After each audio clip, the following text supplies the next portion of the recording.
Video like जरूर कर लीजिए और ऐसे वीडियो लगातार फ्री में पाने के लिए चैनल को तुरंत सब्सक्राइब कर लीजिए और बेल आइकन को जरूर टैप कर लीजिए ताकि आगे भी सारे वीडियो आपको मिलते रहे। यूट्यूब में फॉलो करते हैं तो प्लीज ये वाला फ्री टेलीग्राम चैनल जरूर ज्वाइन कर लीजिएगा। सारे नोटिफिकेशन सारे अपडेट यहीं पे आते हैं, ध्यान रखिएगा। नमस्कार दोस्तों, स्वागत है आप सभी का ऑनलाइन एग्जाम प्रिपरेशन पर, which is the part of study for civil services. दोस्तों, इस वीडियो में हम देखने वाले हैं भारत के प्रसिद्ध पर्यावरणविद।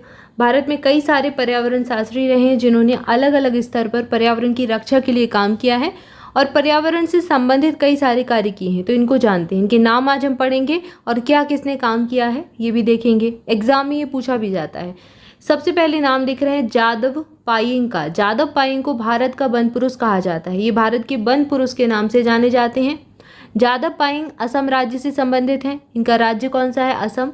एक पर्यावरणविद के रूप में उनके योगदान में 550 हेक्टेयर लंबे मानव निर्मित वन का सृजन करना शामिल है। तो एक इतना लंबा 550 हेक्टेयर लंबा इन्होंने वन बना दिया, इसके लिए ये जाने जाते हैं भारत के वन पुरुष के रूप में। कहाँ से संबंधित हैं? असम से संबंधित है। इनका नाम याद रखें। सलीम अली। सलीम अली का नाम आपने सुना होगा। इनको वर्ल्ड मैन ऑफ इंडिया कहा जाता है। ठीक है, ये जो पक्षी होते हैं उनके लिए इन्होंने बहुत काम किया है। अली को वर्ल्ड मैन ऑफ इंडिया के रूप में जाना जाता है।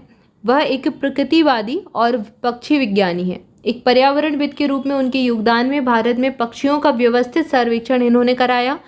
उनकी आत्मकथा फॉल ऑफ ए स्पैरो को व्यापक प्रशंसा भी मिली। तो ये इनकी एक आत्मकथा है, फॉल ऑफ ए स्पैरो, जिनको हमारे भारत का वर्ल्ड मैन ऑफ इंडिया कहते हैं। उन सभी व्यक्तियों को पढ़नी चाहिए जो खुद को प्रगतिवादी मानते हैं। तो ये सबके लिए अच्छी पुस्तक है। कभी ना कभी ज़िंदगी में समय मिले तो उसको ज़रूर पढ़ें, अगर आप पर्यावरण से प्यार करते हैं तो ही। इसके बाद है राजेंद्र सिंह। राजेंद्र सिंह को भारत का जल पुरुष कहा जाता है।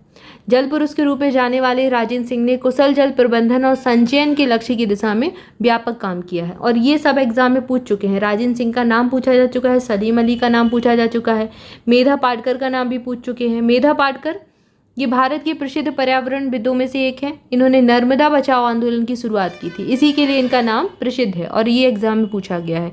उनके काम ने भारतीय पर्यावरण प्रक्रियाओं को परिवर्तित करने में महत्वपूर्ण भूमिका निभाई।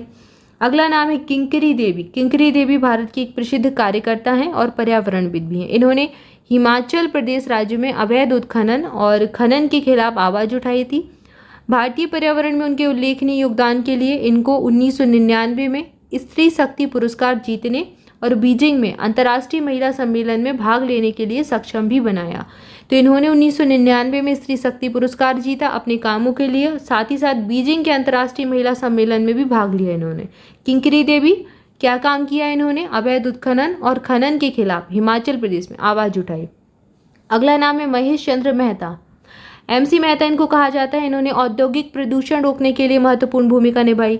गंगा और ताजमहल जो खराब कर रहा था औद्योगिक प्रदूषण, इसके लिए इन्होंने ही आवाज़ उठाई थी। 1984 में जब इन्होंने एक जनहित याचिका दायर की, तब से उन्हें ग्रीन एडवोकेट के नाम से जाना जाता है। इनको दी गई उपाधि ग्रीन एडवोकेट। इसी के साथ ही स्नातक स्तर पर पर्यावरण अध्ययन के विषय में जो है इन्होंने शुरुआत भी की।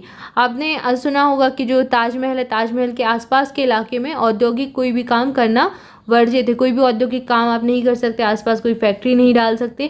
क्यों? क्योंकि औद्योगिक प्रदूषण जो होता था उससे ताजमहल का कलर डाउन हो रहा था, एक कलर येलोइश हो रहा था। संगमरमर कैसा होता है? एकदम फक वाइट कलर का होता है, एकदम प्योर वाइट कलर का होता है। लेकिन ताजमहल जो बना है ताजमहल संगमरमर का ही बना है और संगमरमर ताजमहल का थोड़ा सा येलोइश पड़ता जा रहा था सल्फर की वजह से, जो आपके ये औद्योगिक प्रदूषण होता है उसमें उपस्थित रहता है।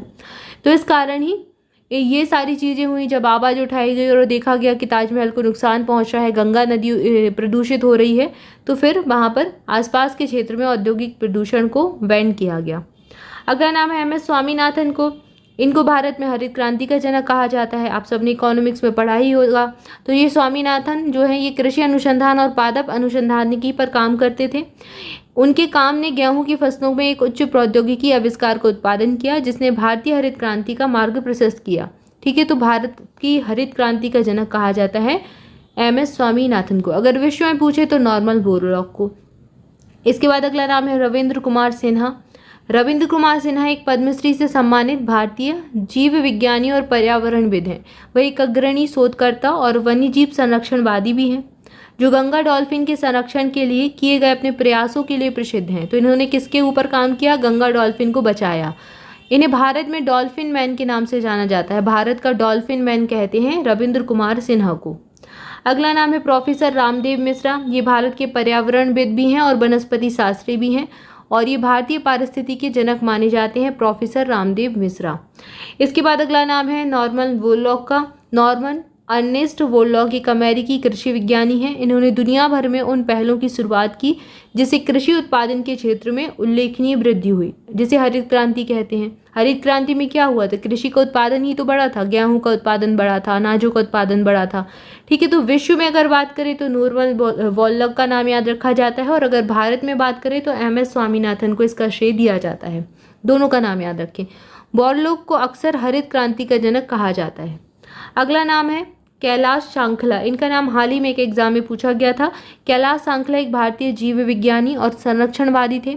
सांखला 1973 में भारत में स्थापित एक संरक्षण कार्यक्रम प्रोजेक्ट टाइगर के पहले निदेशक थे। उन्हें the tiger man of India के रूप में जाना जाता है। 1992 में पद्मश्री और 2013 में राजस्थान रत्न से इनको सम्मानित भी किया गया था। तो ये इनके नाम जो है अवार्ड दिए गए, पद्मश्री और राजस्थान रत्न। इनको टाइगर मैन ऑफ इंडिया कहते हैं, the tiger man of India Kailash Sankhla, इनका नाम याद रखना है। क्लियर है? तो यहाँ पर हमने एक टॉपिक पढ़ा भारत के प्रमुख पर्यावरणविद। अगला टॉपिक है हमारा भारत के कुछ प्रमुख उपवन पढ़ेंगे हम। पवित्र उपवन जाने जाते हैं भारत के, एग्जाम में पूछ लिया जाता है तो इसको देखेंगे। पवित्र वन आंध्र प्रदेश में है। सरना नाम का जो उपवन है ये बिहार में है। गुम्पा वन अरुणाचल प्रदेश में पाए जाते हैं। किनको आपको बस राज्यों के नाम याद रखने, यही पूछा जाता है आपसे एग्जाम में पूछेंगे। पवित्र वन कहाँ पाए जाते हैं तो आंध्र प्रदेश में। देवारा कहाँ है? कर्नाटक में। सरना कहाँ है? झारखंड में। ये उपवन है, ठीक है ना। गुम्पा वन अरुणाचल प्रदेश में है। देवराय और पन्ना ये गोवा में है। पन्ना में नहीं है, पन्ना एक जिला अलग से है मध्य प्रदेश का, तो वहाँ पर नहीं है। देवराय और पन्ना ये गोवा में उपवन है। सरना झारखंड में है और बिहार में है, ठीक है। तो सरना नाम के आपको कहाँ कहाँ मिल जाएंगे? झारखंड में और बिहार में। देवराय और देवगुड़ी महाराष्ट्र में है। गमखाप और मोहाक ये मणिपुर में है। देवारा कर्नाटक में है, ठीक है। देवराय और देवारा में कंफ्यूज नहीं होना है। देवराय गोवा में है और देवारा कर्नाटक में है। इसके बाद जोहरा ठाकुरामा ये ओडिशा में है। कोविल काडू ये पुडुचेरी में पड़ता है। स्वामी शोला और काइल काडू ये तमिलनाडु में है। नाडू काडू सोला ऐसे याद कर सकते हैं।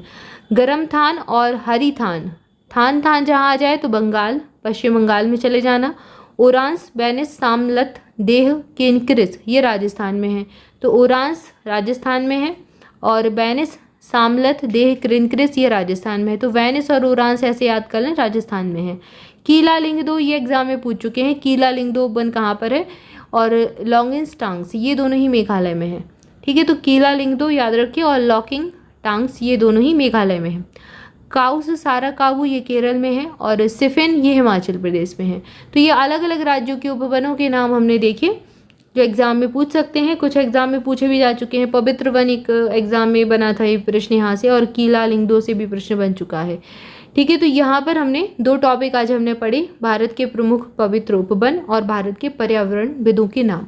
आई होप आपको जानकारी अच्छी लगी होगी। ऐसी इंपॉर्टेंट वीडियो आपको मिलते रहे इसके लिए जल्दी से वीडियो को लाइक कर दें, चैनल को सब्सक्राइब भी कर लें अगर नहीं किया है, बेल आइकन भी प्रेस कर दें। इसके अलावा मोर अपडेट के लिए आप हमारा टेलीग्राम ग्रुप ज्वाइन कर सकते हैं। और अगर आप स्टडी फॉर सिविल सर्विसेज के किसी भी पेड ग्रुप से जुड़ना चाहते हैं तो आप दिए गए नंबर्स पर कॉल करके जानकारी ले सकते हैं। डिस्क्रिप्शन में आपको कॉन्टैक्ट नंबर दिए गए हैं, उन पर आप कॉल करेंगे तो आपको पूरी इन्फॉर्मेशन मिल जाएगी। अभी हमारा UPSC 2024 के लिए प्री और मेंस के लिए नया बैच स्टार्ट हो रहा है। यहाँ पर आपको CSET की तैयारी भी करवाई जाएगी, प्लस आपका GS का पेपर भी इंक्लूडेड रहेगा। प्री और मेंस दोनों की बिल्कुल कॉम्प्रिहेंसिव इंट्रिकेटेड तैयारी आपको करने को मिलेगी अपडेटेड सिलेबस के अकॉर्डिंग, और पूरा स्टडी मटेरियल प्रोवाइड करवाया जाएगा। प्रैक्टिस क्विज, टेस्ट सीरीज सारा कुछ आपको अवेलेबल रहेगा और आपको पूरा एक एक जो है गाइडेंस अच्छे से दिया जाएगा, सारे डाउट्स क्लियर किए जाएंगे। तो अगर आप ज्वाइन करना चाहते हैं तो ज्वाइन कर सकते हैं, डिस्क्रिप्शन में आपको जानकारी मिल जाएगी। Thank you for watching this video. स्वस्थ रहें, मस्त रहें, मुस्कुराते रहें, पढ़ाई करते रहें। मिलेंगे नेक्स्ट वीडियो में। Thank you so much.